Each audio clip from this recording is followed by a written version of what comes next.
Bismillahirrahmanirrahim. Assalamualaikum warahmatullahi wabarakatuh. Nama saya Zuraidah binti Rashid dengan kad metrik AA190508. Jadi hari ini saya akan membentangkan tentang pertolongan cemas, balutan kecederaan luka dan pendarahan. Jadi saya akan memberi penerangan tentang pengenalan bagi tajuk ini. Jenis-jenis kecederaan, dia terdapat beberapa kecederaan. Yang pertama iaitu patah. Patah adalah terputus kesinambungan tulang. Rangka tubuh adalah terdiri dari susunan tulang yang menyokong tubuh dan terdapat 206 ruas tulang dan dibahagi kepada 4 jenis, iaitu tulang panjang, tulang pendek, tulang lebar dan tulang pelbagai bentuk. Sebab-sebab patah, dia ada beberapa sebab yang boleh menyebabkan tulang patah. Yang pertama iaitu hentaman langsung, tulang patah atau retak di bahagian yang terkena tekanan. Yang kedua, hentaman tidak langsung, iaitu tulang retak atau patah di bahagian jatuh dari tempat tekanan berlaku. Bahagian patah juga ada terdapat dua, iaitu patah terbuka dengan patah tertutup. Patah terbuka merupakan tulang yang patah menembusi kulit dan menyebabkan luka pendarahan. Patah tertutup, tulang yang patah tidak terkeluar dan boleh menyebabkan pendarahan dalaman.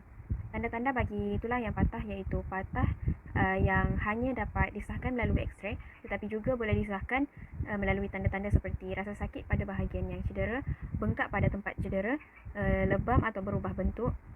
Seterusnya ada tanda renjatan, penggeseran tulang apabila digerakkan iaitu crepitus, ataupun nampak tulang jika patah terbuka. Jenis-jenis kecederaan yang kedua iaitu kecederaan sendi dan otot. Sendi adalah tempat pertemuan antara dua tulang atau lebih. Pergerakan yang melebihi had biasa pada sendi boleh menyebabkan kecederaan pada ligamen. Ligamen itu merupakan tisu penyambungan antara tulang. Ia sama ada boleh meregang dengan berlebihan, terkoyak ataupun terputus. Jenis sendi terdapat 4 jenis, iaitu sendi lesung, sendi engsel, sendi gelungsur dan juga sendi tetap. Jenis kecederaan yang boleh berlaku pada sendi ialah yang pertama iaitu terkehel, dislocation, yang disebabkan oleh pergerakan yang melebihi had dan mengakibatkan tulang beralih dari kedudukan asal dan menjejas struktur ligamen.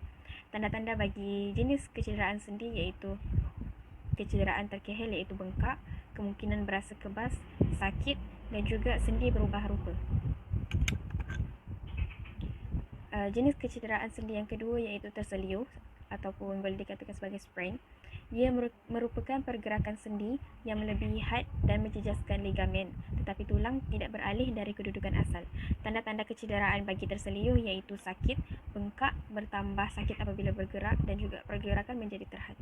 Bukan itu sahaja, luka juga boleh disebabkan oleh benda-benda tajam atau tumpul, yang mana jenis luka yang terdapat iaitu luka terbuka ataupun luka tertutup.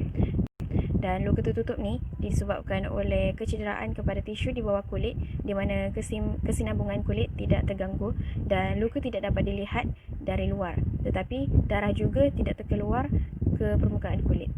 Contoh bagi luka tertutup iaitu contusi dan hematoma. Contusi merupakan akibat daripada terkena pukulan kuat dan pendarahan berlaku di bawah kulit. Bagi hematoma pula, pendarahan yang menjadi beku dan kelihatan biru kehitaman. Bagi luka terbuka, kecederaan kepada tisu kulit di mana kesinambungan kulit terganggu dan luka dapat dilihat dari luar serta terdapat pendarahan yang keluar ke kulit. Contoh luka terbuka pula, yang pertama iaitu luka terhiris. Ia disebabkan oleh alat yang tajam seperti pisau atau kaca. Dia juga merupakan luka yang senang ditautkan kembali dan senang untuk dirawat. Walau bagaimanapun, oleh sebab saluran darah di tepi luka telah terpotong, mungkin berlaku pendarahan yang banyak. Dan seterusnya luka tikaman. Luka tikaman mempunyai tiang yang kecil tetapi dalam seperti paku, tercucuk jarum atau terkena tikaman. Oleh kerana lukanya dalam, kekotoran atau kuman mudah meresap jauh ke dalam tubuh dan risiko jangkitan adalah terlalu tinggi. Bagi luka terkoyak pula, tisu yang terkoyak seperti terkena kawat atau alat jentera yang mengakibatkan kerosakan tisu yang teruk. Walau bagaimanapun, darah yang keluar mungkin berkurangan daripada luka terhiris. Seterusnya saya akan serahkan kepada ahli kumpulan saya untuk memberikan praktikal ataupun cara-cara bagaimana nak merawat luka dengan melalui balutan. Saya, Nurul Fatihah binti Syamuddin, akan melakukan simulasi pembalutan. Ini adalah model saya dan situasinya adalah masa patah tangan. Saya akan menggunakan balutan andung besar dengan menggunakan kain andung. Yang pertama, mangsa perlu mengampu tangannya. Yang kedua, masukkan kain anduh dan letakkan pada bahagian bahu. Pastikan puncak kain anduh selaras dengan siku mangsa.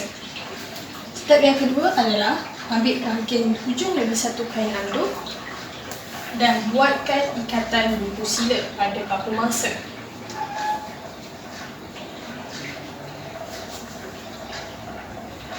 Pastikan ikatan kemas dan dapat menampung tangan mangsa.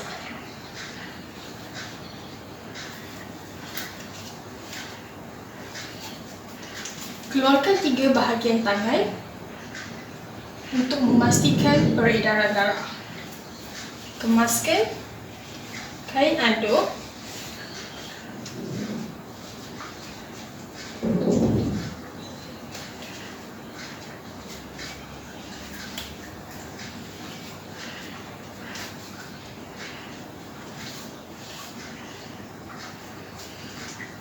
dan itu sahaja. Situasi kedua, mangsa patah tulang. Saya akan membuat balutan anduh segitiga yang menggunakan kain anduh. Yang pertama, mangsa perlu mengampu tangannya.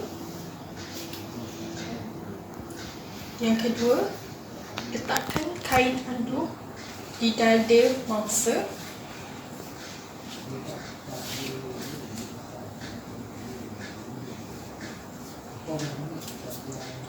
Selitkan, step yang ketiga, selitkan kain anduh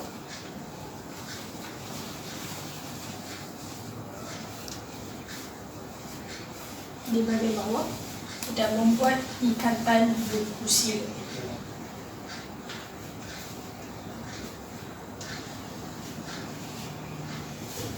Pastikan ikatan dikemas dan ketat supaya dapat menampung tangan mangsa.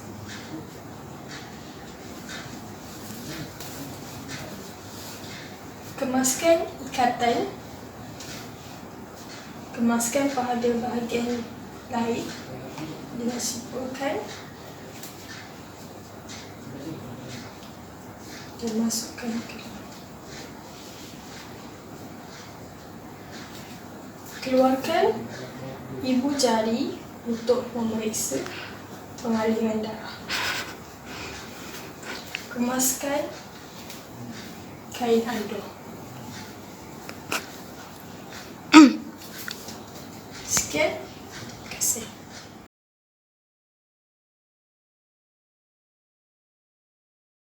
Kaki, yang pertama kita bagi tahu mangsa jangan bergerak. Lepas tu kita pegang dengan teguh anggota yang tercedera tu supaya jangan bergerak lah. Lepas tu langkah kedua, kalau ada pendarahan, kita hentikan pendarahan tu. Kita letak pad dekat pendarahan tu. Lepas tu kita tekan untuk hentikan pendarahan tu. Lepas tu kita tekan tu, dah henti pendarahan, kita balut pad tu. Kita balut pad tu sini. Lepas kita balut tu, langkah yang ketiga, kita balut daripada lutut sampai balut lutut dengan buku lali. Seeloknya kita letak splint ataupun lapisan kain yang lembut untuk mengurangkan pergerakan dan menghindarkan kecederaan lagi serius.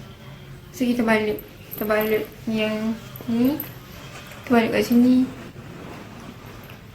macam ni.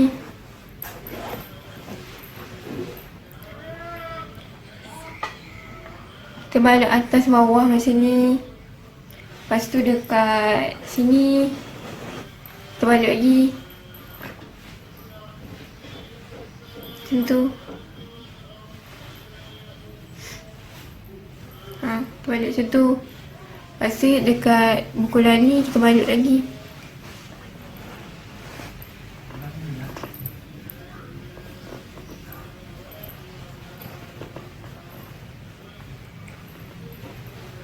Macam tu. Lepas tu yang ni pula kita buat macam lapan. Macam ni. Lepas tu kita balut. Itu.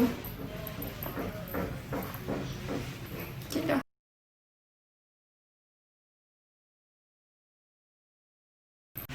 Okey, yang kedua untuk patah tulang dagu.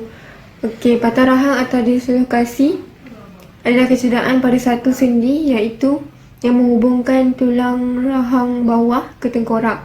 Yang kedua, rahang yang patah, retak atau terkehan akan menyebabkan masalah pada pernafasan dan bila kita nak makan. Rawatan perlu segera dilakukan untuk meminimumkan komplikasi dan mempercepat proses penyembuhan. Cara nak balut dia macam ni. Macam ni. Lepas tu satu ke atas, satu ke bawah macam ni. Lepas tu kita buat macam ni. Macam ni. Okey, macam ni. Agak sini sikit. Sini. Macam tu. Lepas tu kita ikat kat atas ni. Okey, agak sini. Macam tu. Kesimpulan yang dapat saya buat di sini ialah melalui aktiviti-aktiviti yang telah dijalankan, pelajar dapat memahami serba sedikit mengenai jenis-jenis kecederaan dan cara praktikal balutan yang telah ditunjukkan. Selain itu, pelajar juga dapat pengetahuan baru serta pengalaman daripada aktiviti-aktiviti yang telah dijalankan dan mungkin dapat mengaplikasikan suatu hari nanti mengenai cara-cara balutan tersebut. Sekian sahaja daripada kumpulan kami. Sekian, terima kasih.